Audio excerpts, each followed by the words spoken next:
Hello' guys, আজি ৰিপিৰাৰ সাজত বনাইছিলোঁ কঁঠালৰ মুচি আৰু এয়া দেখিছেনে কি একদম লুক্স কঁঠালৰ মুচিৰ।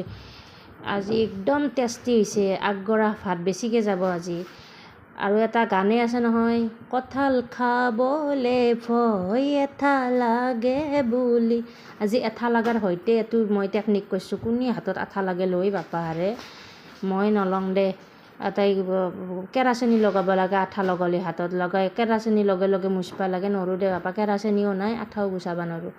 সেই ভাবি গোটাই এনেকৈ ধুনীয়াকৈ কৰি ল'লোঁ। লৈ কেৰাহীটো বহাই দি একদম তেজপাত, লং, ইলাচি, দালচেনি, পিঁয়াজ সকলো দি ভাজি ল'লোঁ। লৈ আলু, বিলাহী আৰু কঁঠালৰ মুচিখিনি মই পেলাই দিলোঁ, দি ধুনীয়াকৈ ভাজি ল'লোঁ। লৈ পেলাই নিমখ, হালধি, জিৰাৰ গুড়া, আদা, নহৰু পেষ্ট সকলো দি একদম ধুনীয়াকৈ ভাজি ল'ম।